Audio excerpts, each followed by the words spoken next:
contract canceled earlier this year cut funds for local farmers donating to food banks. And a lawsuit has been filed, but Pennsylvania lawmakers are finding some other ways to pressure the Trump administration into finishing out existing contracts. Tonight, our Pennsylvania State Capitol correspondent Kara Jeffers is joining us live to report, Kara, on a bipartisan bill and a bipartisan letter, I should say, and a new bill idea. Tell us more. Good evening, Mike and Eva. Recently, the Democratic and Republican chairs of our state agriculture committees sent a letter to Congress saying, hey, you have an obligation to follow through on these contracts that already had funds given to them. It's just one way that state lawmakers are keeping the pressure on when it comes to these federal canceled dollars.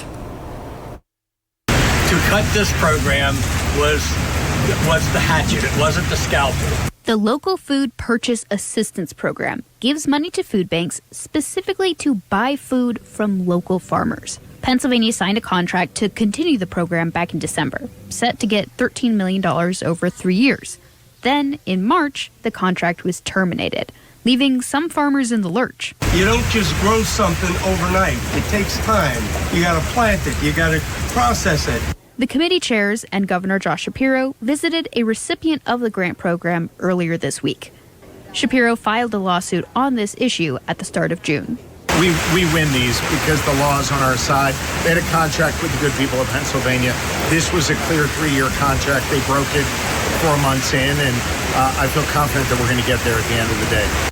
Representative Ryan Bizzarro of Erie says the food purchase situation is one example in a pattern of broken federal contracts. So if we're not getting that money that was rightfully supposed to come back to the states, why should Pennsylvanians be sending money to D.C. in the first place? Bizzarro has a bill that says if federal contracts are illegally breached, the state could put liens on federal property and withhold federal taxes that the state collects on behalf of the U.S.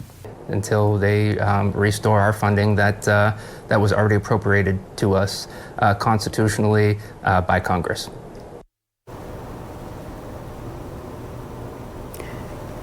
Bizzarro saying that he is all for ending waste, fraud, and abuse, but that so many of these contracts, they've already been confirmed, and it really is a illegal operation to try and pull them back. He says this bill is his attempt to take action after people have asked what is different lawmakers' responses. He pointed to an example of Presque Isle recently had $1 million worth of sand that was canceled because of a contract.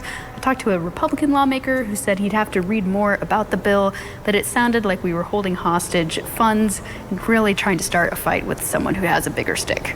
In Harrisburg, I'm Kara Jeffers, Erie News Now.